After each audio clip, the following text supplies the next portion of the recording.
Welcome to another episode of the Spoon Mob Podcast. This week I am joined by Chef Sebastian Rocca. He is the executive chef at the soon-to-be open FYR, which is inside the new Hilton Columbus downtown tower that they built right across from the other Hilton, where like the gallery bar and bistro is and everything. So this new tower, they're going to have a few different concepts. They're going to have Stories on High, which is a rooftop bar. They're going to have another place, I believe it's called Spark. It's going to be kind of a burger joint, grab a beer after work, have a quick business meeting kind of deal too. But FYR is the flagship. There's going to be a tasting menu component. It's open flame, open cooking. Everything's going to kind of hit the hearth, that they have built, hit the grill in some capacity, too as well. They're also going to have an a la carte menu too. So it's not going to be strictly tasting only, but you will have those options. We get into it, kind of the whole setup, kind of the idea behind it, what they're doing. So first kind of learned about Sebastian. The Hilton reached out and said, hey, we've heard your podcast. We love what you do. Would you have an interest in, chatting with Sebastian, who's going to be our executive chef at these new properties and these new restaurants that were opened up in this new tower? And I was like, yeah, absolutely. Of course. Did some research on Sebastian. And he's got a very, very well-traveled career. He's from Argentina originally. But he worked over in the UK. That's kind of where he gained some Michelin stars. There's a cool story in here about turning down Gordon Ramsay, which is pretty awesome. He's worked in his home country. He's worked in Miami, Florida. He went to the CIA. He basically opened a couple different concepts in Costa Rica, which is, kind of where he was before this. And now he's in Columbus, Ohio, partnering up with the Hilton and doing this stuff. It's really cool to see more kind of outside talent coming into Columbus every year. Matt Harper came from outside and a whole bunch of other stuff. And there's rumors of a few different chefs too as well that might be moving here to either open concepts or take over an existing restaurant or something like that. So the more talent that we can bring in from the outside, the better. I think it helps elevate, the food scene with different ideas, different concepts that maybe weren't here before too as well. Kind of rising tide lifts all boats. Obviously you still want to support all your local people, but you do need other people to come in and help kind of push, the food scene to new heights and levels that it hasn't been to before. And, BJ Lieberman talked about it, where we're a major city and kind of need to act more like it. And there's different programs, Matt Hagen's has the Cafe Overlook, which is kind of this workforce program, which eventually some of those people could stay in the hospitality industry and wind up doing great things here in Columbus or possibly in other cities. So there's a lot of stuff going on in Columbus. I feel like the pandemic really kind of held the city down, at least the restaurant scene. And obviously that was across the board, wherever you look. But in Columbus, it froze everything. And we didn't have any new concepts coming for, a couple of years. And now it's, BJ Lieberman's got a new concept. Josh Dalton's got a couple things in the works that are probably going to open by the end of the year that have already been announced. We have these restaurants in the Hilton, FYR and everything, and a whole bunch of other stuff too as well, and a bunch of other places that maybe have one location that are looking at opening a second location and expanding that way too. So it's really cool to see.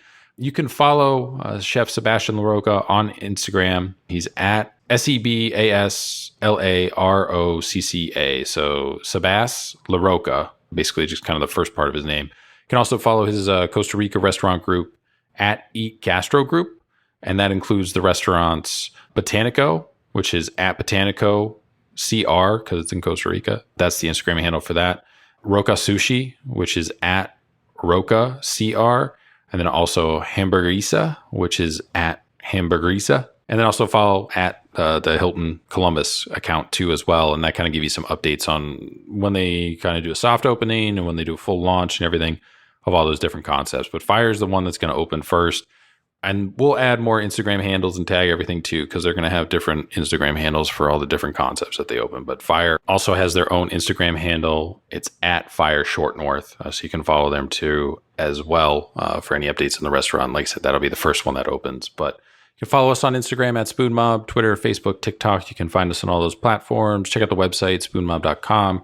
Make sure to subscribe, follow the podcast wherever you get your podcasts from. That way you're not missing out on any new episodes. New episodes drop on Thursdays. We do drop some mini episodes with some returning guests, just kind of randomly on Monday, Tuesdays. There's no real set time or anything. It's just kind of when we're able to find some free time and link up with somebody that's interested in coming back on the podcast and talking about something, new that they got going on, new concept, new business that they just opened, or new executive chef job, or whatever that they just took on. So Those kind of drop randomly, so that's why you want to be subscribed. So all that stuff just hits your podcast app. As soon as you kind of wake up in the morning, it'll be there, unless you're one of our third shifters, which is why we release all our podcasts at 1 a.m. I have worked third shift in previous life, and it's not fun. Some people love it. I do not, and I totally respect people that have to work that for family obligations or whatever. So if you're getting off at 12, 1 a.m. and you're still kind of wired and up, you can put on the podcast and hear about a new great restaurant or new business or something that you should be checking out here in Columbus or anywhere, nationwide too as well. We have different guests on from all over the country and some from out of the country. Without further delay, here is my conversation with Chef Sebastian Rocca, the executive chef of FYR, located in the new Hilton Columbus Downtown Tower here in Columbus, Ohio.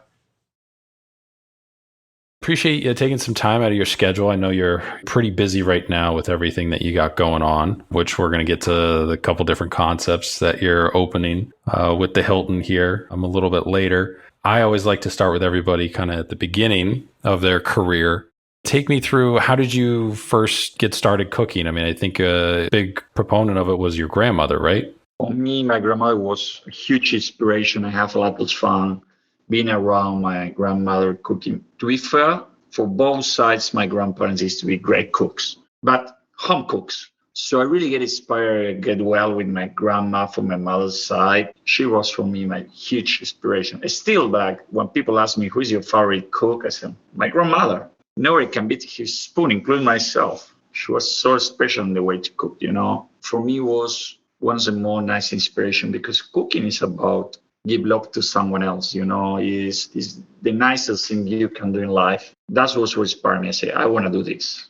You're probably learning, I can imagine, all these different family recipes, right? And, you're kind of learning how to make all those. Did you always kind of just want to be in restaurants? Was your first job in a restaurant and you were kind of hooked and wanted to continue? How'd all that kind of happen? To be fair, I was cooking with my grandma when I was in school, but when I was in school, I know was in my head become a chef. I was going to study actual economy. The last year of school, I turned complete and said, I don't want to spend the whole day in the office. I'm a creative person. I want to do something different. I started to think and say, cooking is what I really enjoy. I believe cooking is a gift. You have two types of cooks. I always say you have the cook who comes with the gift and the guy who is not gifted and is going to need to work the double to get it. Because not everyone is creative in this business, So the guy who is not have the creativity is going to need to work double. That no means he's not going to make it, but he's going to need to work double as the guy who have the gift and the things carry more easy out, right? I decided to become a chef because I really have fun. I really like cooking. And I thought with this profession, I want to be able to travel, to know people, to be interacting. Every single day is different. And I don't want to be in a monotony what every single day is doing the same. So that's the reason last year in school, I told my family, I want to become a cook. My dad, what is old school, told me, you're crazy. But after a few years, he rejected and told me, actually, you done a great choice. Was anybody in your family, immediate family, a professional cook or involved in the restaurant industry at any capacity? So I have a politic uncle. My mother's brother is married with a woman. His brother is a really top chef in Argentina. When I grew seeing him on the TV, and he was a really good inspiration for me as well. He's a great actual cook, still being great in Argentina in the culinary scene in Buenos Aires. He's a guy who done a lot of stuff for the gastronomy in Buenos Aires. So Paulo was a great inspiration for me when I started this business. We got well with him, and we still now is fun because now we are like pairs. So I start to see him when I started to now come and be a part with him. For me was something really nice. I told this is a profession what you need to be super humble to learn, but as well as a profession where you need to be having hospitality, because it's something what you really feel when you cook from the heart of someone just do it for business, That's the reason why I decided to do it. I like to look after others. For me, is the nicest thing you can do in life is like the doctors. You don't do it for money. It's a profession where you really do it because you want to feel people happy.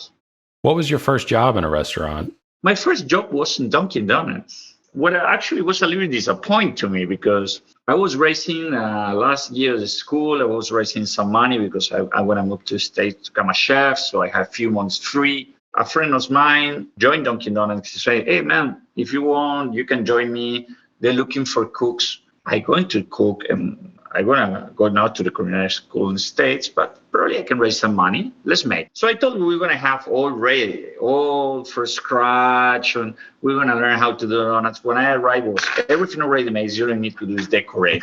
So I was a little bit disappointed. First week was fun because I was eating donuts. But after a week, I don't want to see a donut. For me, it was fun because already I was cooking. So I joined the culinary school in New York. And to be fair, I don't finish the school. I believe I'm empiric. And the reason was I'm half Italian. I read to the school and I start to feel like a little bit frustration. Was 90% of the, I'm sorry for the teachers and trainers, but 90% of the trainers so far in the countries where I live, they never step in the kitchen. So it's really easy to talk about technique and fundamentals, but in a control environment, but it's different where you really try to apply that in reality. I start to feel a struggle in few things, especially when they start to talk about meats or pasta or how to make a risotto in Italian. I said, this is not for me. The real school for me was the street. So I quit the culinary school and start to work in different types of restaurants in New York and Miami to come to the point where I want to be really. And that's for me was the real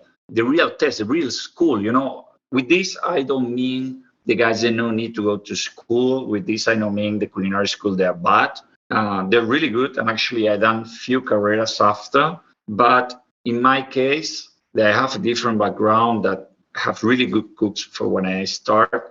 I told I write to the school and whatever they was trying to explain me, I already done it. And I know was feeling myself really comfortable in the way I like to be. I'm a really free person that I like to cook in my way. And I like to feel and follow really rules and how to do things. That should be the cooking. Pastry is different. That's the reason I always work with amazing pastry chefs. Pastry, you need to be precise. I like to be a little bit messy, fun, change things, adaptate myself according to what I have. So you were already planning on going to culinary school while you got that job at Dunkin' Donuts then, right? Did I pick that up right?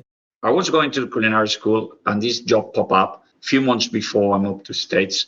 It was great because I said, okay, I can make some extra money before I move into States and get some cash. But realistically, I don't really enjoy it. So I quit to that. When I moved to States, I get my official first restaurant in a kitchen. It was simple, amazing. Besides in Argentina, I done a few stage and work in different small kitchens, but it was more like my father's friends invite me to cook for a weekend or things like that, right? You already decided to come to America at that point. Why America? Were there no culinary schools in Argentina where you were at, or? Miami is like my backyard. My uncle lived there the whole life. My grandparents used to live in Miami. My father as well spent a lot of time in Miami. So I have cousins, nephews, and all that. My family is in Miami. So when I decided to become a chef, we start to see options in Argentina. And this moment, you have a really, really strong quality level schools, and the culinary scene in Argentina is really strong. Actually, they just launched the new guy of 50 Best San Pellegrino. In the 100 restaurants, you have many in Argentina. So Argentina is doing amazing. It's killing it at the moment in culinary. But in that time, I took me 26 years ago when I decided to become a cook. There was many options. So one option was go to France. I don't speak French. I can fight in French, but I don't really speak French. My English is quite better as my French. So I decided to come to States. Especially having my family, some business here, my family as well here. It was easy to have some support. So I started my adventure coming to States. I've done almost 5 years, my first stage here in the States, where I worked for different types of restaurants. One of the restaurants in that time when I started to work was official. My first restaurant was, and I have a lot of fun, and it's not what it was now. And I believe you know it, and I believe when you was a kid, you've been is Benihana's. That was my first place, and to be fair, I love it. I learned a lot there about volume and about teamwork and about Asian cuisine. That was my first official restaurant, just popping on the school. Second day I get this job. It was amazing. To be fair, see all these chefs doing the show. I was 18-year-old and this guy flipping all the stuff on there. It was fun. But then I realized that no was what I want. I really want to become a professional cook. I start to see different fine dining places. I start to do stages till I take it more serious. Then was a time that get my first official, after a few years, my first official job like a chef de cuisine in Miami with a sushi place. Was great. But then I realized to become a chef, because we are all cooks. Chef is more the position of leading the kitchen, more a payroll thing. We are all cooks. But to come in the position to close the circle, I need to start to travel and know people. I always say food is super powerful. Can put people together on a table, can bring people who are you together, but as well, you learn about people and you learn about cultures eating the food. So I always like to say, if you know me, try my food. So, and that's what I ask my cooks when I'm actually doing that in the hotel. I have a lot of guys, they work here in the hotel, and I need to know the guys, not only if they are able to do the job, as well I want to know who they are. So what I ask is, cook for me, please. So in that way, I can understand who you are, who are your roots, your background, your skill level. And it's something really nice that someone spend that time for you. So I started a journey and I traveled for pretty much all around the globe in the last 26 years. And then in that time, I have lucky to work with a lot of super top chefs. You go to culinary school, the CIA in New York. You decide it's not for you, can learn more on the job kind of elsewhere, wind up working in New York a little bit, some restaurants, and eventually make your way down to Miami where you have family. I ask this question to everybody. I like this question. If someone in your kitchen now, today, comes up to you and they're like, hey, chef, I'm super passionate about becoming a chef. I want to own my own restaurant one day. Do you think I should go to culinary school? What would you tell them? If you have the time and you want to do it, knowledge never is going to take space in the brains. Knowledge is super powerful. When people ask me about success, what's the key for success? I say, what is work for me, not necessarily is going to work for you. We are all different. So it's really personal, because for me, the culinary school was tilting all the things where I was looking. But for some people where it's more structured, works fantastic. And not everyone have the opportunity to have amazing grandparents that cook super good. I tried foie gras from my grandmother, and my grandmother make big stroganoff. My other grandmother know pasta and better as any Italian restaurant where I ate before. So not everyone is allowed to get this knowledge for when you're a kid. So when I arrived to the school and the first day I saw the training doing risotto, I said, this is not for me. For some people who was able, because a lot of guys now, like you say, they're watching TV, they're watching. 26 years ago, you don't have all this information what you have now. So you are more able to see, oh, I want to be a cook, or I don't want to be a cook.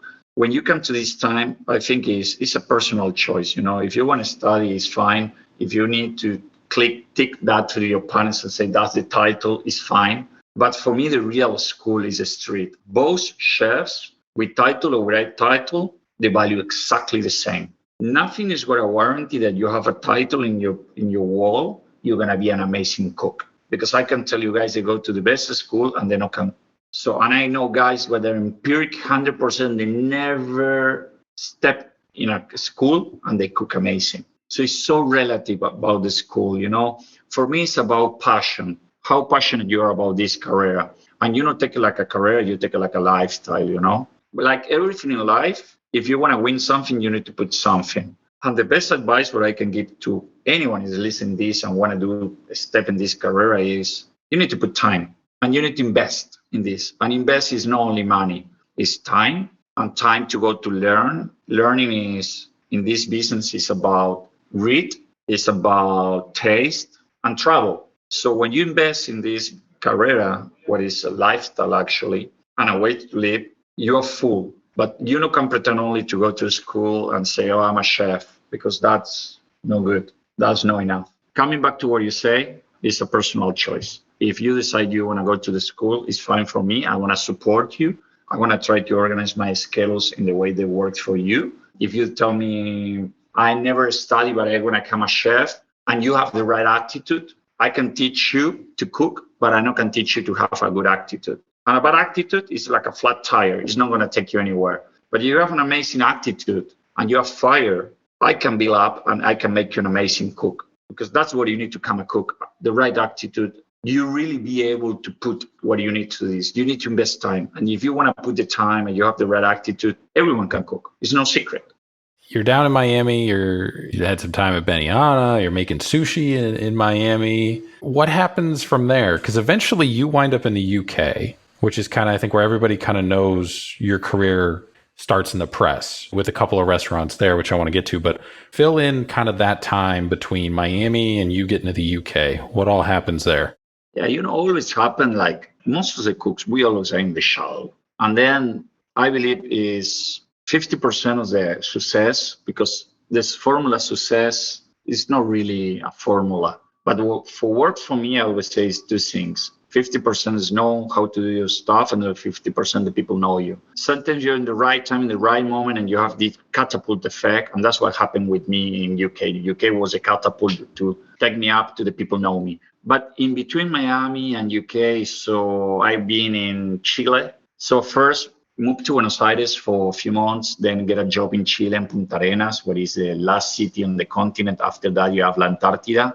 So it's really, really cold. It was in a small town where you can walk at around 4 hours. You can walk around literally the town, where is Punta Arenas. I've been there for 6 months helping to reopen a hotel. After that, done a little pop-ups in Ecuador, in Guayaquil, with a group. There was small restaurants where they hired me to do a pop-up and be helping in consulting. From there, I opened Faena Hotel and Universe in Argentina, which was an amazing journey. Luxury hotel, great group of chefs. We worked together to open that hotel. And after that, I have the offer to move to Costa Rica. So, and this was a personal thing. At that time, I was married. I moved from the States to South America to get married. I had a long relation. After I moved to Buenos Aires, we opened this hotel. I split from my ex-wife, and I said, I don't want to stay in Buenos Aires. I have many years not living in Buenos Aires. And I have this offer to move to Costa Rica. I said, Costa Rica, okay, let's see. Beautiful beaches, great people, great surf. Okay, let's make it. So we moved to Costa Rica. I arrived to that hotel, luxury 5-star hotel, amazing brand. But I realized there was the opposite of my philosophy, and something I can negotiate is my ethics, and my ethos. And there was everything frozen. And I understand how they charge you $600 a night is purchasing everything frozen, being just the ocean in front of you. So I decided this is not what I want for my career. Actually, the new administration, we get in love with Karen is the name. We engaged. We married and we moved to London. My brother lives in London. I have Italian, so my brother was, hey, when you come to London, here is a bunch of opportunities with your career. I think you can do something here. So we moved to London. I have a job outside in Hertfordshire, 45 minutes from London, a dream job. I was working for Michel Roux restaurant inside the Marriott Hotel, country hotel. People drive for the city just to come dining there. And that was my first time I pop in the Michelin guy, and my first time popping the Rosette there, quality Michelin. It was amazing. Busy business. We was working just in the nights. We open 6 to 10. But we start our day at 8 o'clock in the morning and end the day at 1 o'clock in the morning every day. 2 sittings a night. We have all our veggies, game, fish for the property, or 2 kilometers around the property. Was a dream. A headhunter. I have people like Marco Pierre-White, Antoine Lederman, who was the chef of Savoy, Gordon, and a few other top celebrity chefs coming to dine in the restaurant. So my name started to go out because I come in the Michelin guy, recommend I come with 2 rosettes. So a headhunter approached me and say, hey, listen, I have 2 job offers for you. I have Gordon Ramsay, who wants to meet you, and we have Jamie Oliver as well. On the same time, I have a 3rd offer for another headhunter on the same week for a Michelin Asian restaurant in Oxford Street. So I write home and tell my wife, listen, I have this. Gordon Ramsay, Jamie Oliver, Cocoon. I don't know who's this guy, Jamie Oliver. I know who is him, but I don't think it's fitting my type of cuisine. My wife, who is my business partner in life as well, she was, do the 3 tastings. So I done the first tasting with the Asian restaurant. Second was Jamie. And when I met Jamie, like first love, impression, We done straight up a click, and was the way he is, the way he behaved, his ethos about products, his ethos about people. And I say, I want to work for this guy. I canceled my interview with Ramsey and take the job with Gordon. Jamie was telling me, like, you never done, this restaurant is no Michelin, it's no Rosette, it's completely different from your career. You was coming in fine dining. Yes, but it was a place where I found back my way to my original roots because I was doing French cuisine. I was doing another type of food, but I was my Asian. Jamie drove me to who I am. He's half a big, for me, as all the chef where I work, I always say he's my mentor, my main mentor, because thanks him, I backed in fires. I took the job for him starting for Ram Barbacoa in London. It was an open fire restaurant where I was lucky to as well met Alan Perilam, a barbecue chef who is American. He used to own Alan Perilam in Berry Hills. Great guy. Started working with Jamie, found my path, and then I helped Jamie for a few years with all the restaurants, like and other openings. I done it amazing. Jamie with Barbacoa, that was my catapult to the people who start to know me. Have you seen or spoken with Gordon since you told him that you were not going to cook the tasting for him and canceled on the interview? It's really good because Gordon that time know me for yes or no, and no match. He was coming to a restaurant. I pop and say, hey, Gordon, hi, blah, blah. After I take the job in Barbacoa, a few months after he started the construction of Bread Street, just in the same place where he is Barbacoa, literally crossing a corridor of 6 meters, and I come, no friend, actually it was full. It's one of my best friends, Simon Gregory, he's culinary director. So I helped with all the openings. On the same time we was there, we say, hey, you know what? We just crossing. Whatever you need, let me know. These guys was doing the opening process and we support them and we help them. Then in London, you have a culinary festival they call Taste in London. So for 5 years, we're doing this show. Gordon and my Gordon guys, Jamie's guys, we was having pretty much the same boxes, one on the size of the other. So we was cooking one on the size of the other. We have fun. And he understand. I don't like his style of management, I'm old school, but I believe since the time changed and can be barking and shouting and throwing stuff on the kitchen. People now don't work more like that, So that's something what I learned from Jamie is the behavior in the kitchen, the way to treat people, the way to trade as well suppliers and ingredients. Up to this point, I mean, you've moved to a few different places. You moved to the U.S., then you moved from the U.S. back to Argentina, you're in Chile, you're in Costa Rica. Like, that's not an easy process, at least from my understanding. Like, is there a lot of paperwork that you have to go every time, or are you just like work visa, 6 months, like whatever, or just rolling into the country, like, I'll figure it out? Depends. For example, with Chile, with the United States, I was just swapping my visas for student or visas. With London, I have a European passport, and London just recently go out to the European Union, but a few years ago, if you are European, you was able to be there. And with South America, they have similar to the European Union, so you can work in all around Chile, Brazil, Bolivia, Peru, all these countries. You can work. You swap the papers. It's really easy to work there. Easy way to work. It's not so complicated. With someone, I was just getting a visa, but part of who I am, and this is the best advice of coming back, what I give to people is, if you want to come great in this business, you need to travel. You need to see the world. You need to see what people is cooking around. You need to taste food. There's no chance you be doing the same and the same and the same and the same, and you pretend to be successful in something. And this applies for everything you want to do in life. You need to move yourself. You need to see different things, taste different things, listen to different people. It's the only way to then you create your own path.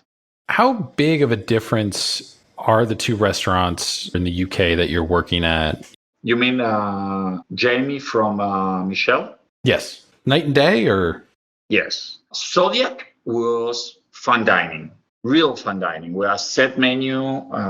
There was only, you were by sittings, 2 sittings by night, sitting of 6, sitting of 8, really structured with the sommelier, maître, really all Frenchy school, Jamie was the opposite. Actually, when we get the letters, the Michelin guy, and then we stare at other walls like rosettes and things, we were surprised. Because actually it was the first time in my career I really relaxed cooking. I know what's with the stress that I expect the Michelin guy or the Rosettes can come and dine and you lose the star or you lose the guy or whatever. I was having fun. It was all about fires. And that's exactly the same happened with my restaurant in Costa Rica. Well, we can go now with that. But you see, there was the opposite. I believe you don't cook for the awards. And this is something that today people is not, the young guys do not understanding. Like the other day I was talking with someone say, oh, I want to work because I want to get the Jamin Award. No, man, that's wrong. You don't work for awards. You cook for the people and the people get the awards. We sell experiences. We don't sell just, I don't work for awards. I don't care about the awards. I work about for the people who come. And if the people really like our food, we get awards. And then the awards is something like we really win and we will love it. And it's a motivation for the team. But we don't work for awards. So how do you wind up back in Costa Rica from there? The plane. Well, you could have taken a boat, I guess. So I set myself up for that one a little bit. Was it just time to leave London? You just been there for a number of years and you were just kind of done. You wanted to go back to ocean surf and... We done 6 amazing years in London. My wife told me that when we get pregnant, she want to reduce the speed of how I was working and the amount of work I was having. What was really intense, London. London is a city where non-sleep is a boom, boom. It's like New York. You don't stop. Our restaurant there was crazy, mental busy. And I was in the same time overlooking many restaurants for Jamie. I have this amazing job offer for a company where my wife used to work. They was looking for a culinary director. I was doing that job. I started to do that job with Jamie. I was operations chef for him. And this job popped. The owner of the company traveled to London. I met him. I'm really about feelings with people. I don't really care about money. Money never was a motivation for me in my life. I'm a person where I believe motivation. My main motivation is materialize my dreams. Money come after, if you make your dreams true, but it's not the main motto. And a lot of people put everything money in the choices in life. For me, it's the last choice. And actually, I never choose it. So this offer came, I met this guy, Javier Pacheco, and I said, wow, I want to work for this guy. It was less money, but was qualities like offered. So we moved to Costa Rica with a commitment of 2 years. I worked 4 years for this group, what they call Enjoy. We done it amazing. It was an amazing journey. I always want to be thanks for Javier and his family. They opened the doors for me. We done 4 years where we opened many hotels like El Mangrove, what was ranked best hotel in the company around the globe for Marriott. Then we run different restaurants and hotels. But it was a time where I feel this is not what I want. I want to experiment myself to see who I am. Decide to open my own restaurants. Opened my first restaurant in Miami on the 2018, what they call Cultura. Cultura means culture, because we also believe that we want to culturize people about what is Latin cuisine.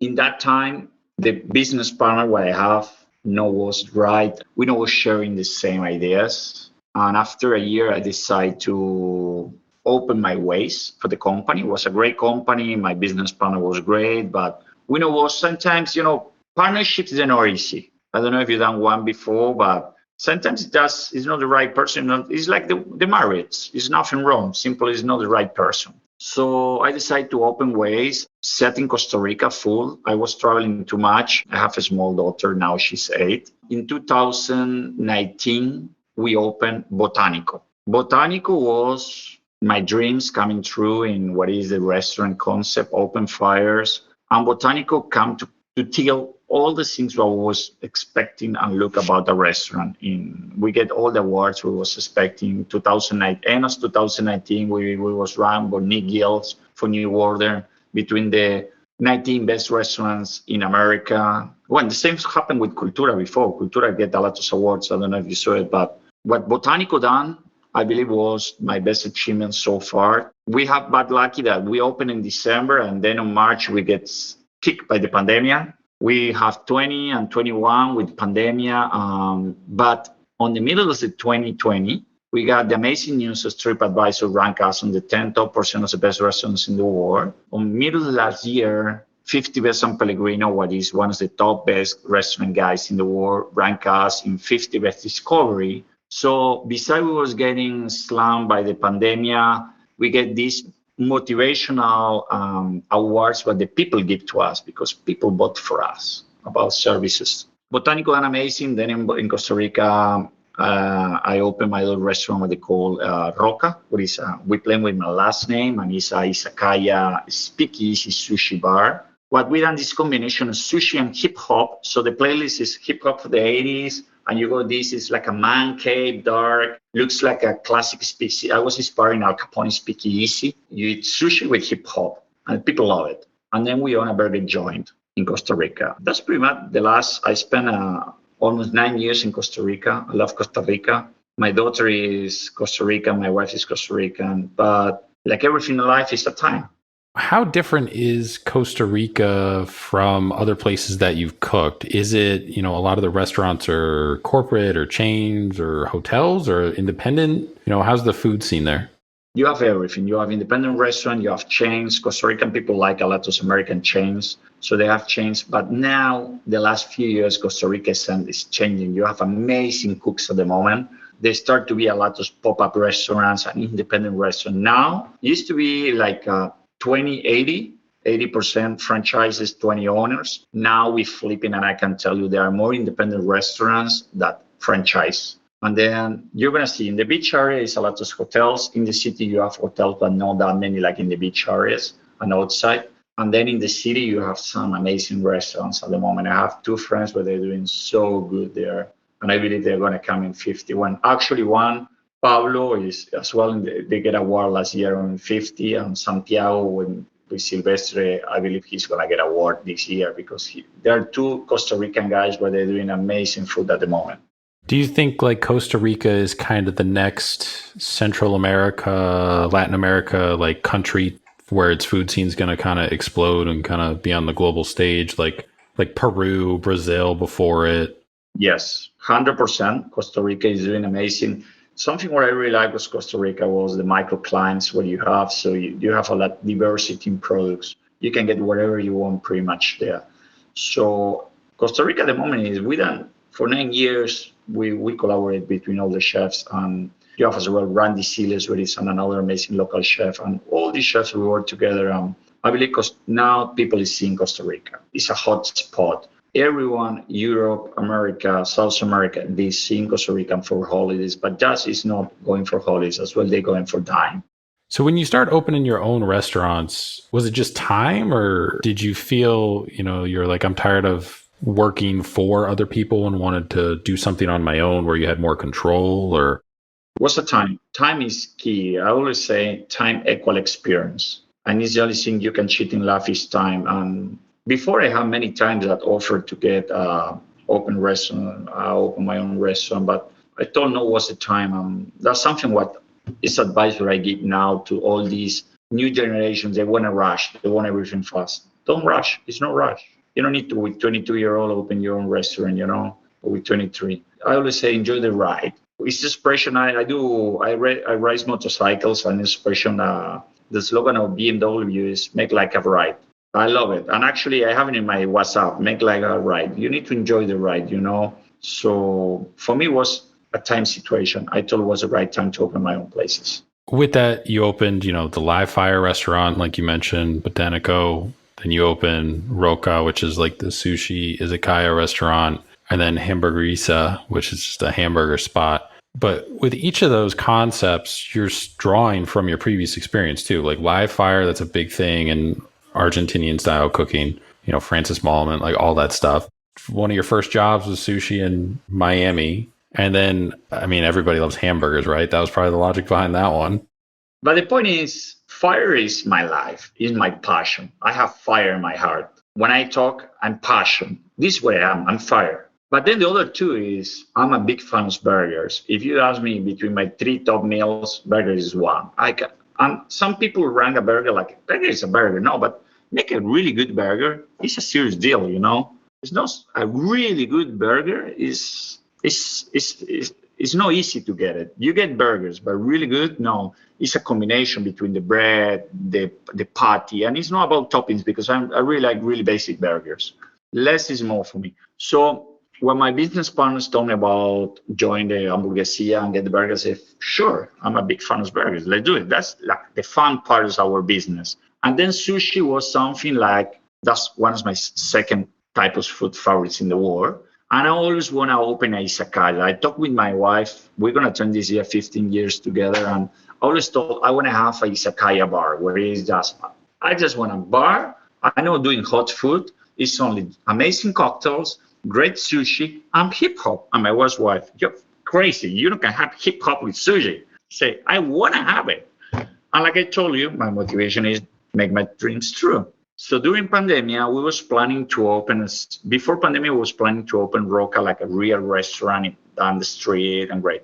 So the pandemic come and you need to, for me, what I learned for pandemia, the key was not about reinvent yourself, was about how fast you can react. So we used to have a speakeasy bar inside Botanico. And we say, okay, what we do with that? People is not going to go and put themselves inside.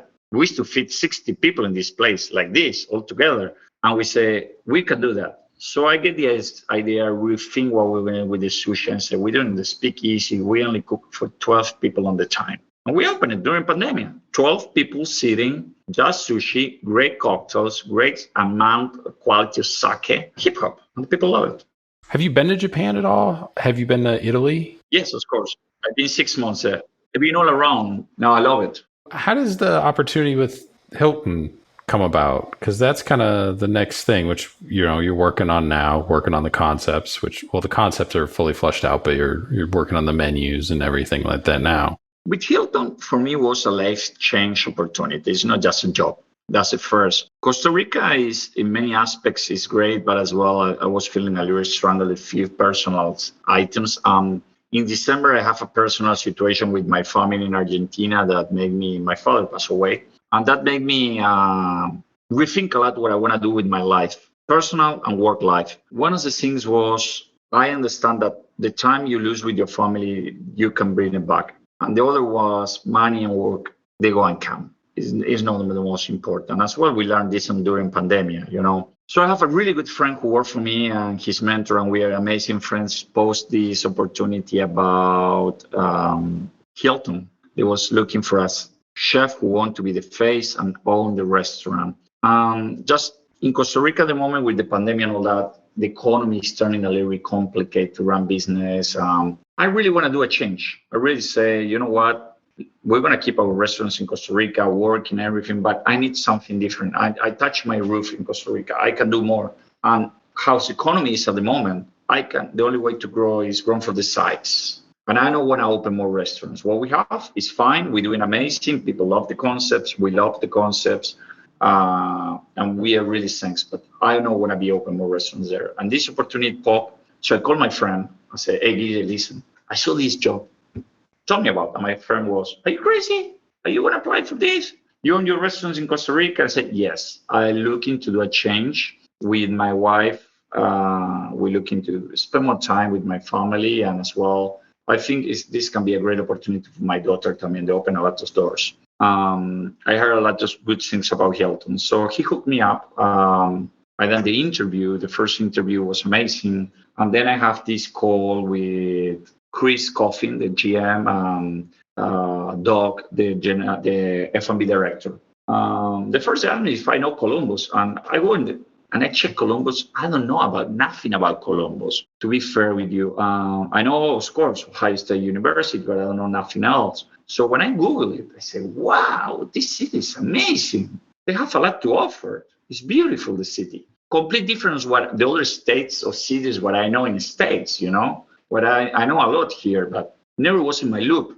So when I have the meeting with Chris and Doug, literally I say, I want to work for these guys. These guys invite me to come to meet in person and know the city, and invite my wife. So we come with my wife, we spend a weekend here. And by the way, we never talk about money. I come here, see the place, met them, spend a whole weekend, and I say, I want to work for you guys. The way these guys are, the way they treat people, I love it. The company as well. And then when I see Columbus with my eyes, I say, wow, this city is beautiful. And something I surprised and was telling is there's still the Midwest spirit. The people is so nice here in Columbus. Super nice. Never mind you are a supermarket, a gas station, include the immigration staff in the airport.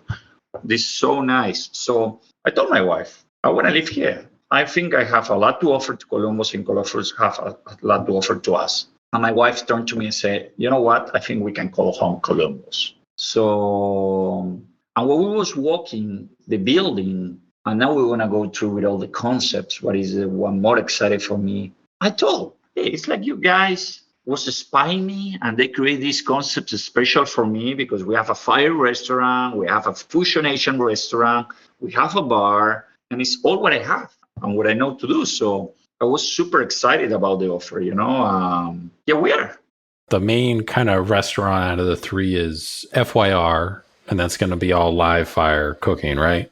Yes. So the first restaurant, what is for me, my main baby, is Fire. Fire is an open fire concept restaurant. It's the first here in Columbus, Ohio. Really, we're going to be doing fires, how should be, with a South American inspiration. We have a 3-meter grill. We have a good oven, and 90% of the food is going to be touching fire, including the desserts. Not necessarily they're going to come on fire, but every single item in the menu have touch fire. What we're going to bring with fire to the table is something different. We know our steakhouse. That's really important. We are open fire restaurant where it's completely different. Steakhouse, you have like 20 different cuts of beef. We know all that. But yeah, we're going to have dry aged beef. We work with local suppliers. And for me, something what is important is I believe Columbus is ready to the next step in restaurants. But as well, I start to partner with some local chefs. I believe that the success of Columbus not depends on one chef, depends on we all work together. And I think we can put Columbus in the culinary map in the United States. At the moment, there are some amazing local cooks. And something what made me take the decision to move, not myself, my whole family to Columbus is all the amount of local suppliers you have here. It's incredible the products that you have. When you say everything's going to touch kind of the fire, there's a few other restaurants, Cezanne out in California is very similar. I think possibly Maidan in the DC area does a lot of live fire. There's a handful of them. So it's still a newer concept. There's not as many of those restaurants around where almost everything is at some point touching, the grill or to get a smoke or, a char or whatever. On that particular dish. Now, there's also going to be a tasting menu option too, right? So how it's going to work? To the first you was asking about fire, we're going to work with pretty much 7 different techniques of fire. Between these 7 different techniques, I learned, this is something you don't learn in school. You need to pick it up. I read it for my family in the ranch. We own few ranches in Argentina, and that's the way I learned when I was a kid with my grandparents to do asados. So you're going to experience 7 different techniques where they're going to help you to produce our menu. But then the other interesting part is that myself, I'm going to be personal cooking the tasting menus. So beside the menu, you're going to have a counter just front of the fires where you're going to be sitting. And myself, I'm going to be driving you around the menu with different plates and explain you about all the techniques what we're using and getting some nice wine and having fun. It's nice because most of the tasting menus, you're not able to interact with the chef. It's just bringing you the food and then the chef come and stop and say hi. In this case, the person who are doing the tasting menu, they're going to be able to interact with myself and we're going to have a lot of fun. And the idea is that people learn something about as well as what we're doing, And everyone now at the moment is crazy about fires, more than ever. So the idea is I want people can have fun, whatever want a good tip or something, take it for us. With tasting menus, what is your kind of philosophy? Are you more about the amount of food that you wind up serving somebody over multiple courses, or is it about time, like the length of the experience? It's a combination, but I'm not a believer of long tasting menus. If I know can surprise you and excite you with 2 courses, I don't want to do it with 15, 20 courses. So I don't like that long, boring menus, like 20 plates, 15 plates, and you are 4 hours sitting tasting food. I'm more about 5, 6 dishes. They're amazing, good taste, good wine, and the experience. I don't just cook. For me, cooking is not the business. For me, we sell experience. And the experience is everything around the food. So the suppliers, the food, the service, the music, the wine, everything, the decoration. That's the most important for me. That you come to live experience with us. How difficult is it to control the live fire aspect? Because it's a living, breathing, moving thing. Obviously, you have experience, but it's still its own thing, too, at the same time. Like, you could have years and years of experience. And yes, that makes you an expert, but it also could just do some weird stuff on you sometimes, too, depending on the situation, right? To be fair, this is what I do. I love it. Forget I'm a cook. I do this since I'm 5 years old, fires. When you understand how the fire works, it's easy. The problem is a lot of people in this thing is just light the fire, put the grill, and put the meat on top. No. You need to pick the wood where you're going to be using it. You have different types of wood for different types of applications, including the charcoal. You can apply for fusing charcoal for another stuff. No. The same happens with them when you're going to start to cook. You're going to have different ways to cook, direct heat, indirect heat, different temperatures. And then the other way you're applying is what protein you're going to cook. So, for example, if you talk about beef, it's not saying to cook a fillet, to cook a New York, or cook a tomahawk. They are completely different muscles, and they react completely different to temperatures and timing. So it's more just like the grill, put the grill and put the meat on top.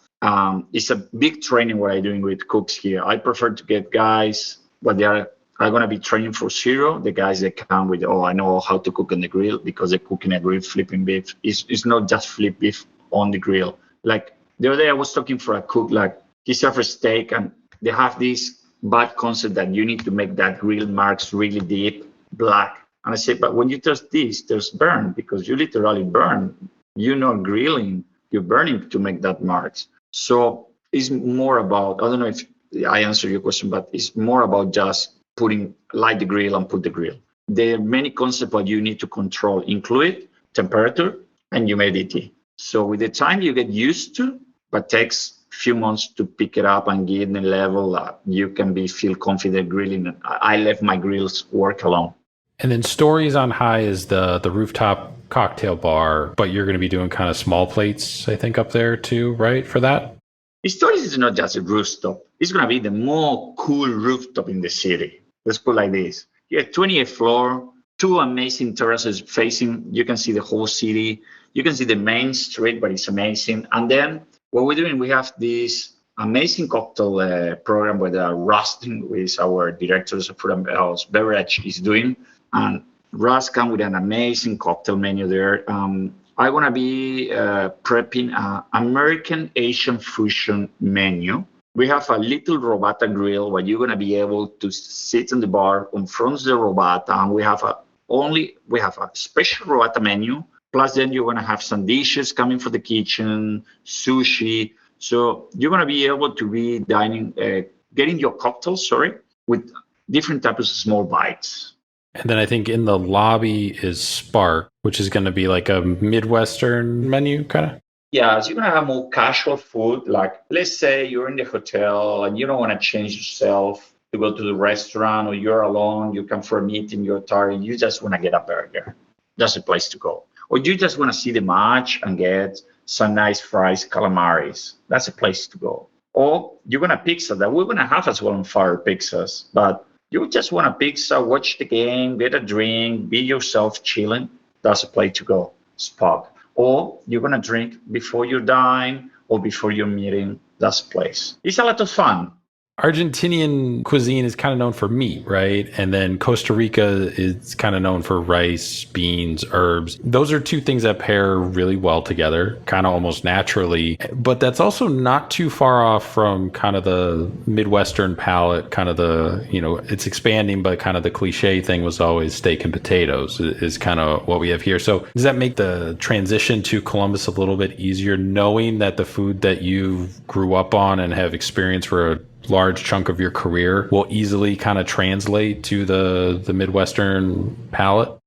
Yes, of course, help a lot as well. We're not going to adaptate everything. We want people to try something different as well. We come in with a lot of new flavors, like all the sauces, and that's something what Chris, the GM, highlight a lot. The sauces what we do in Fire, they're unique, is something you're not going to taste it in any other place. Besides, I created special It's the flavor, the textures, because like our chimichurri, for example, I call it Jimi Hendrix.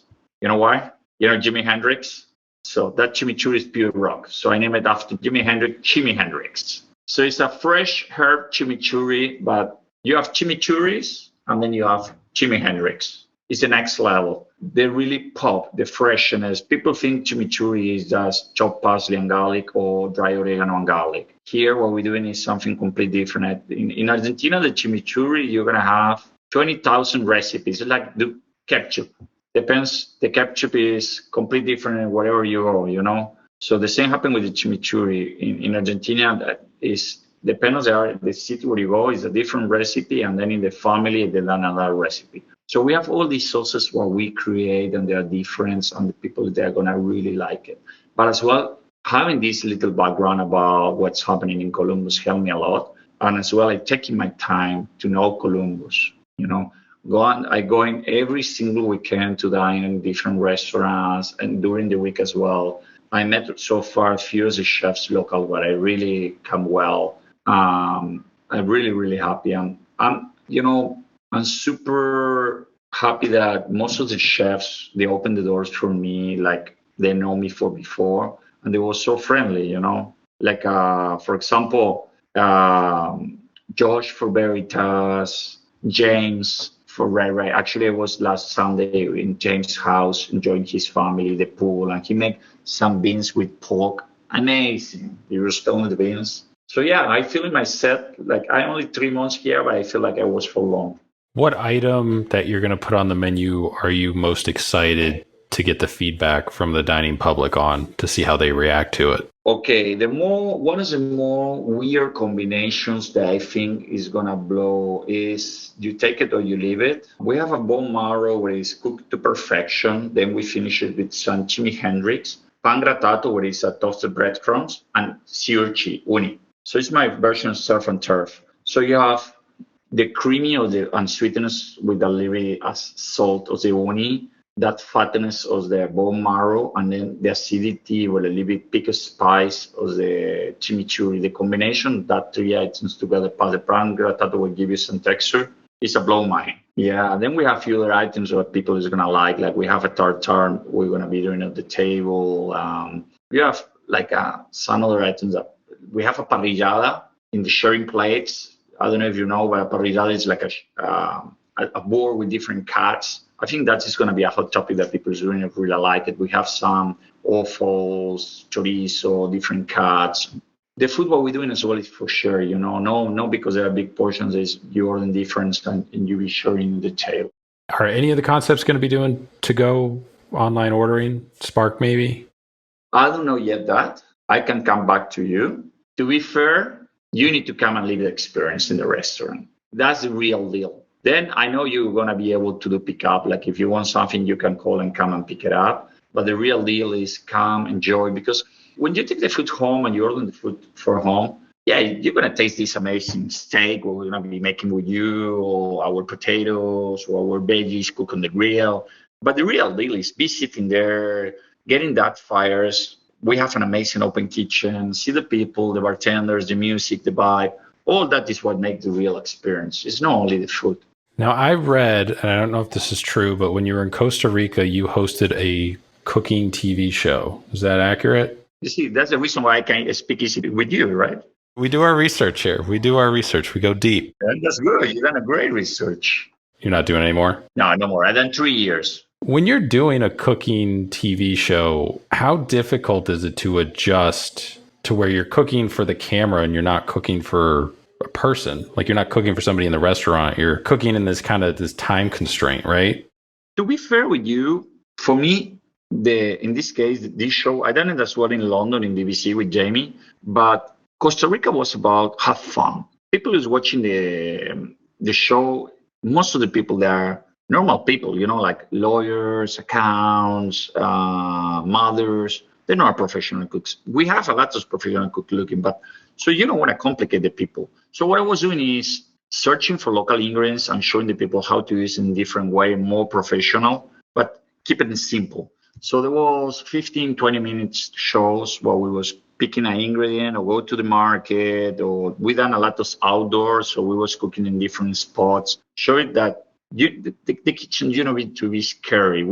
The cooks, the chef, we complicated. So we were showing how to make simple stuff with basic ingredients, but you always do the same. So we turn a potato into something different than just baked potatoes. Or we get culantro. We show you how to do culantro in different way, or a tomato in different, just for salad, do something different. It was a lot of fun. It was 3 years. And actually, still people asking me, why we not come back in the TV? And the reason was no time. It's good you say, I pre-signed, the pandemic didn't arrive, but we was pretty much pre-signed with Food Network Latam to film a show for Latin America with Food Network, and then the pandemic arrived and that stopped. So maybe maybe we do something here in Columbus. So far with Columbus, like you said, you've been here about 3 months. Any standout highlights so far? Any things you wish the city had but doesn't have yet or you haven't found?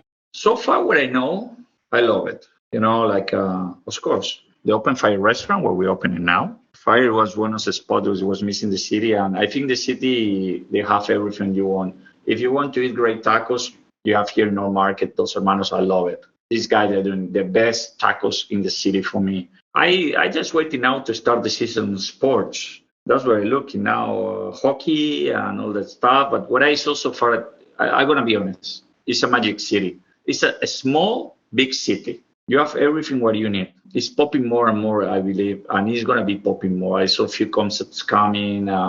For me, so far, for what I saw, I'm super happy. I'm happy at work, happy at life. That's important. Actually, I'm really thanks with Columbus so far for all the welcome and people who stop and say, hey, hi, welcome, this type of stuff, You said you enjoy a good hamburger. How many hamburgers have you had since you've been here, and what's kind of your top so far?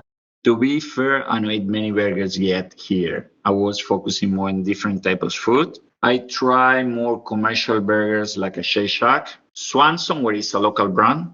Yeah, Swenson is like Cleveland, Akron area is kind of when they originated, yeah. My daughter loved it. She liked the concept of go and get the burger on the car. Well, we found it really cool because we never done it. So that when the girl they come and that.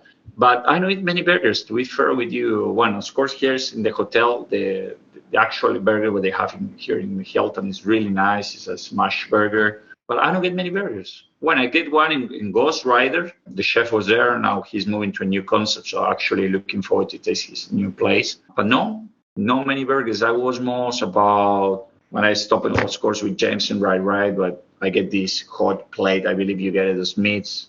And I was there sitting for 3 hours eating that. And I was so happy. I was Cameron's Mitchell restaurant just down the block, the Yale House. I really like the concept. They're super friendly there, the guys. So I've been already a few times there. I was in a sushi place, 1146, I think is the name. Great spot. I'm a big fan of sushi, so that was so far the best sushi I get here. When Veritas with Josh, great experience. His menu, I get his menu tasting. The guys are smashing. I'm looking forward to taste his new concept. No market, I love it. I'm really basic. When I go to eat food, for me, I like go and eat nice, simple. No, I don't like to complicate myself. But I taste in different spots at the moment. And I need to try. I'm pleasing a lot of people. A lot of people is asking me, hey, you need to come. Please come to my place. So we're trying to do it. Ice creams, Jenny's, big fun. Special the donut with the sugar donut. These trillos. One with the caramel donuts is simple, amazing. Frosty donuts, something like that. But they're not in all the rest, in all his spots. But yeah, so far what I'm tasting is great. I found some markets to purchase like Latin products as well, what we're going to be using in my restaurants. I live in the dream, like I like to say. And something really important we're doing here in the restaurants, and I think it's a key point what we really need to highlight. We're doing a huge work with local suppliers, huge. So we're partnering with a lot, like the guys for Black Radish. We have another guys who do charcuterie, where actually these guys used to work here, and now they opened his own company. We're doing a bourbon with water shell. We're going to have around 15 suppliers that we are at the moment partnering, and we're going to be featuring the menu as well. For me, it's support local suppliers, activate local economy, help Columbus to raise. It's all about that. I saw on Instagram earlier you were doing a caviar tasting, I think. What are you looking for in that process? Are you looking for texture? Are you looking for flavor? Everything. Everything. It's a whole experience. Taste, flavor, texture, smell sometimes, how it tastes in the mouth. This caviar, what we tasting is, I don't want to use, most of the people, when you talk about caviar, you talk about Iranian or Russian caviar. Now in the States, you produce an amazing caviar. This caviar particular, what I was tasting today in the morning, is from Uruguay. So part of cooking sauce, get some South American inspiration, not only cooking South American, because we have some American inspiration as well, is I was trying to get something new to the table that locals can taste. This South American caviar is really good. What we taste today, we taste 4 different ones. We pick one which is a surprise. It's amazing. And price point quality works really well as well for what we want to do. So the tartare, beef tartare, when you order it, you're going to be able to upgrade with caviar. So we're going to top it with 1 ounce of caviar on top. This next question comes from the previous guest on the podcast. I have everybody leave behind a question for the next guest. So this is from Miles Cherry and Eric DeAngelis. They're sous chefs over at 1922 on the Square, which is a restaurant out in Newark, which if you get the chance to drive out there, I would highly recommend. Which would you rather happen to you in the kitchen when you're cooking? Would you rather get cut or would you rather sustain a burn? Chefs, sometimes they are proud showing the cuts and the burns and all that. And of course, in this podcast, it's more about listening. But I know you can see me now when we are talking, but I don't have burns pretty much. I don't have burns. I have only one. And cuts, I have few on the fingers when I start. I used to work with a Japanese, one of my mentors they called Saito was my first mentor.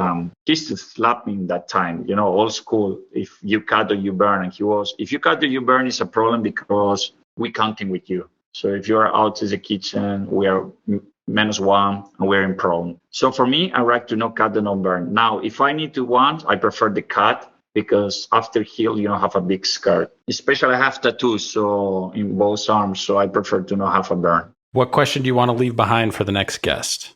Why cooking? It's a question where I like to do always. Why are you cooking? For me, it's about please people, see people happy. That's my payment, Don't tell this to Chris, he's going to take my paycheck out, but it's about see people happy. Just to finish, something where I'm really happy in this profession is, you not only make people happy in the kitchen, customers, as well, you can change people's life in the kitchen. So a lot of people in this environment and in this business where we work that come here like for mistake or they're with addictions or problems.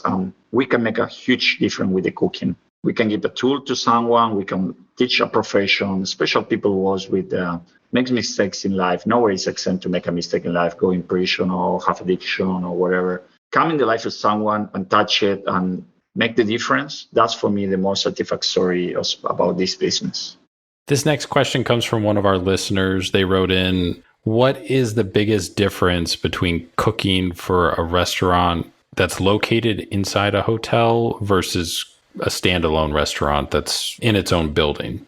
Yes, depend approach. For example, I consider myself a restaurant chef, not a hotel chef. And is with a restaurant, you are more independent in the way to take decisions. The service is more casual. The marketing approach is more casual. And most of the restaurants inside hotels, old school, because now this mentality is changing, was more like one more amenity I'm giving you because you're in the hotel. It was an extra service. Then it was really focused on the quality of the food or in the quality of the service.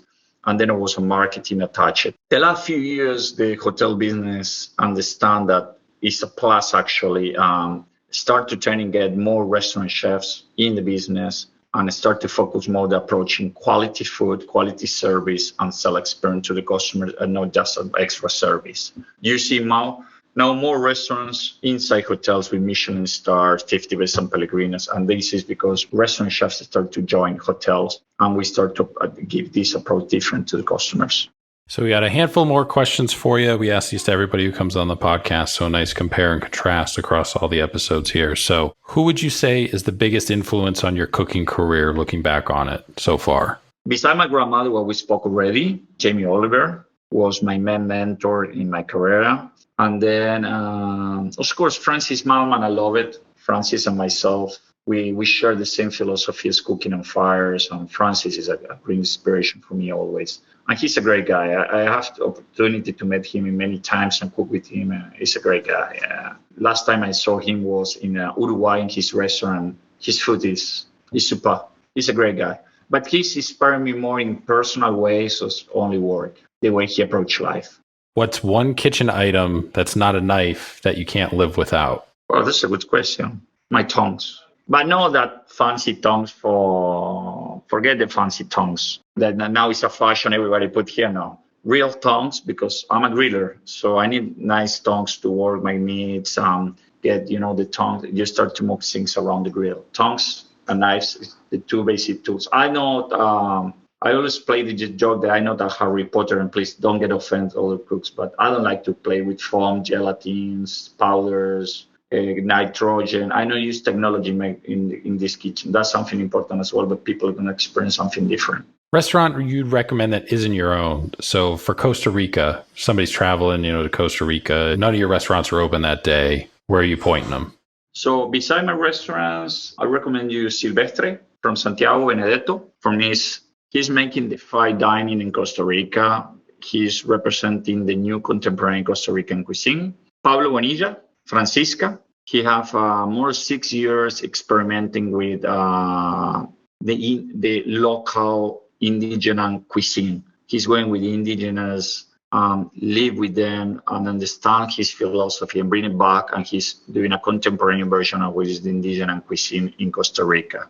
Both, for me, they are amazing. If you ask me the third restaurant in Costa Rica, where I recommend you, let's see. I really like Koji. If you're in Santa Teresa is my favorite beach there. You have this little Japanese restaurant where it's a diamond lost in the jungle. It's simple, amazing. His chef is Japanese. His food is amazing. I really recommend if everyone is going now Santa Teresa. So Santa Teresa Koji is super. And as well there, you have American chef who used to be in Top Chef, have a restaurant they call Pronto. He's Italian. He's half Italian, half American. His arancinis, they're out of the world. He make a truffle lasagna as well, really good. So we done 4 restaurants in Costa Rica. But then what I suggest, if you go to Costa Rica, go to the beach, go to the market, eat in the market as well. Find the central market, get some food local, it's good. I know you traveled quite a bit of places, but do you have a bucket list kind of travel destination and a bucket list restaurant, place you haven't been to yet that you still want to go to, and restaurant that you haven't eaten at that you still want to experience? Yeah, for sure. Let's see. We have in Mexico, in Tulum, Arca. Jose, the chef, is my friend, but I know was yet in Arca. So Jose, I see you soon in Arca. It's amazing. Let me see. I'm going to go in here in the States. I know it yet in 11 Madison. I love to go, but one of the places where I craving to go and I need to go and I don't know what's yet is French Laundry, Thomas Keller. He's a great inspiration for me as well. So I want to be in there. Borabo in Chile is an amazing place I love to be in. That's like the few places, but if you ask me now, you're craving, they're the spots where I don't try yet and I love to go. Craziest thing you've ever seen happen in a restaurant while you're working?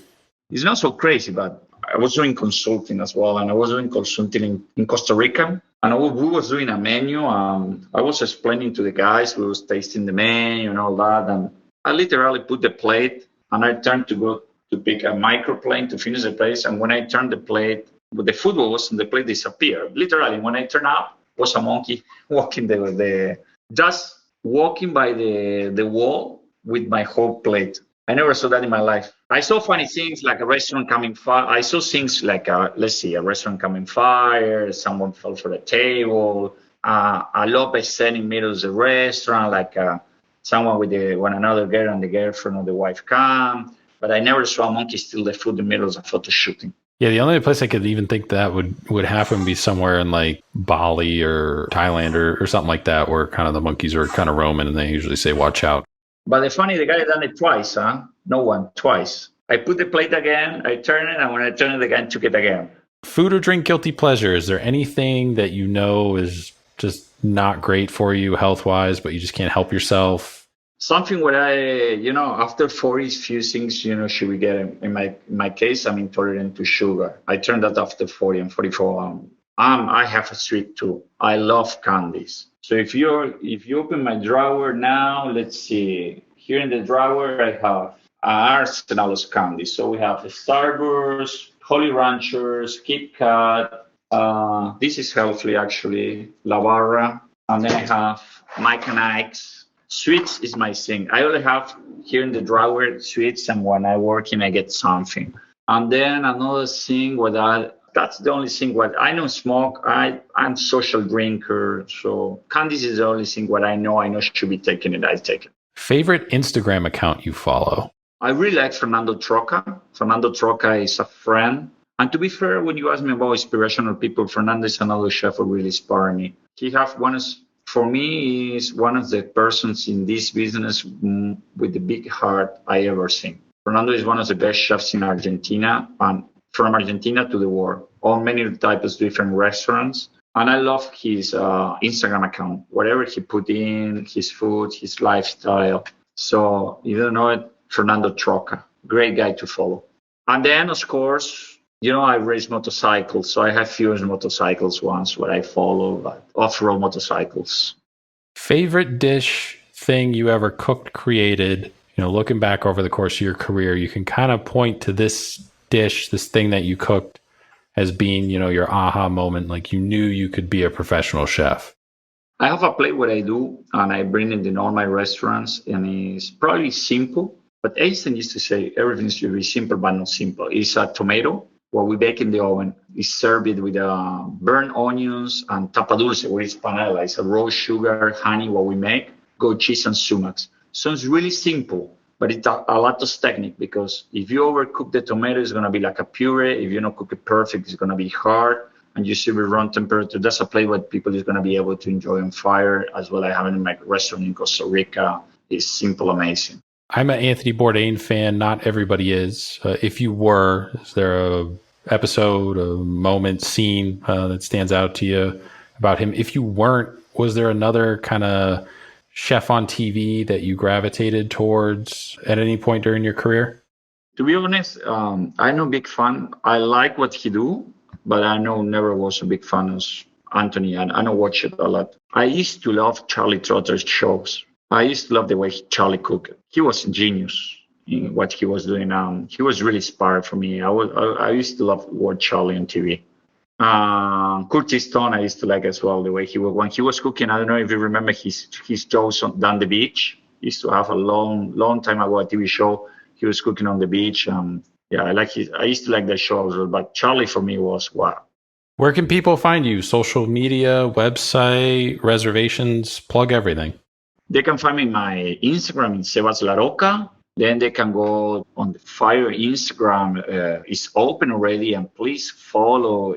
It's FYR Short North on Instagram, and they're gonna have a lot of information about. And then my main account, Sebastian La Rocca, is where I link all the businesses, but FYR is the main one where you're gonna start to see. And then we have Stories in the High as well already open on Instagram. So please follow both. And come to see me in the restaurants. I'm here for you guys. I love to talk to people. I love people come to visit the restaurants.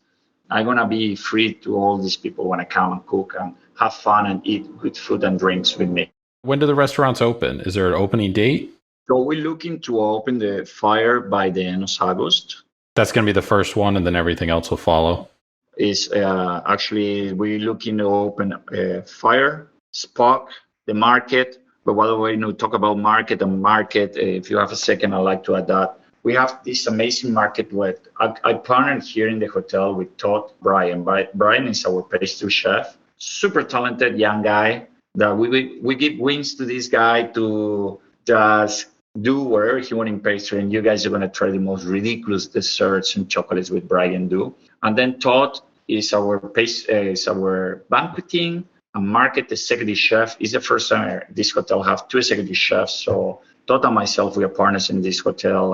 I do the restaurants, Todd do banquetings. The banquetings, they have amazing banquet menu, offer different than the regular banquets. But he's doing something really different here. We're going to have a market with You're going to be able to grab different types of food already done it or a laminate cooked for him.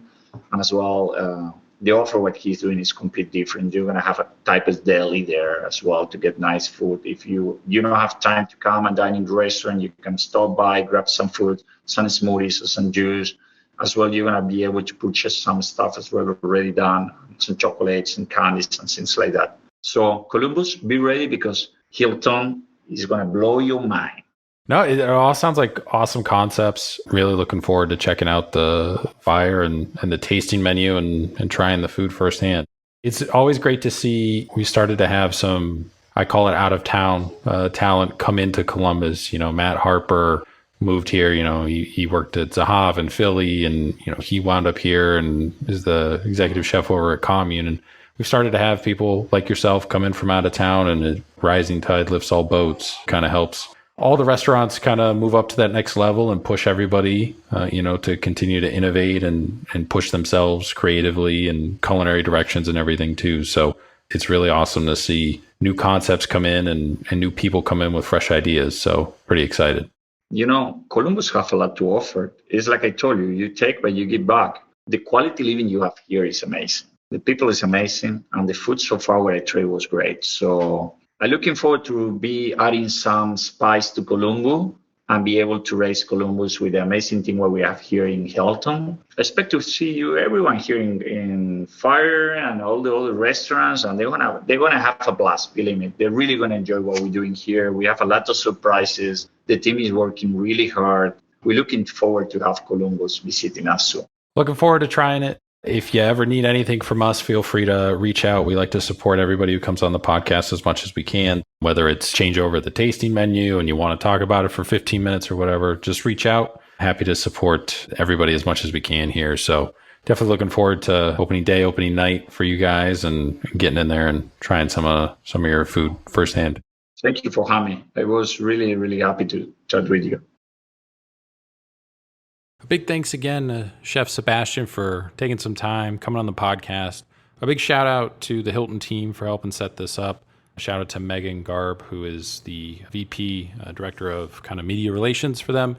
And also shout out to Lori Hacker, who's in their marketing department too as well, kind of coordinating and making it a super smooth and super seamless process of getting everything set up and, partnering up and doing this podcast. It was a lot of fun to talk to somebody who you don't really know too much about, but is going to have a super big imprint and super big influence on the Columbus dining scene moving forward. And it was great to hear from Sebastian himself how hospitable other chefs in Columbus have been for his arrival. You could look at it one way where there's this new restaurant and it's, competition for us and how much is going to be similar to kind of what we're doing or whatever. But everybody seems to have kind of welcomed him with open arms. And that's really, really awesome to see. And hopefully it helps elevate our food scene and the dining scene and restaurant scene here in Columbus just to that next level where everybody wants it to go, I think. So again, you can follow him on Instagram at Sebas La Rocca. Also follow the restaurant at FYR Short North. It's FYR Short North.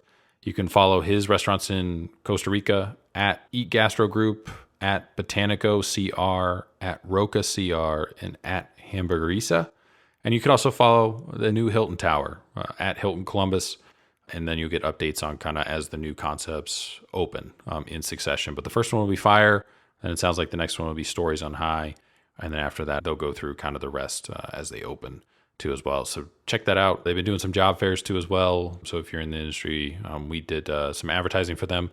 For one, they did one at kind of the beginning of August, and they might be doing one, sometime soon in September with a hiring push. So if it's something that you're interested in checking out, follow their Hilton account, and then they'll post all the details and everything, and you can either go or go online or whatever and see what positions they still have open and if it's something that you're interested in. So appreciate, everybody listening. Again, you can follow us on Instagram at SpoonMob. Check out the website, spoonmob.com. Make sure to follow, subscribe to the podcast on your preferred podcast app. Can check out our YouTube channel too if you want, and also feel free to write in questions, comments, feedback either through our contact portal on our website or directly to spoonmob@yahoo.com.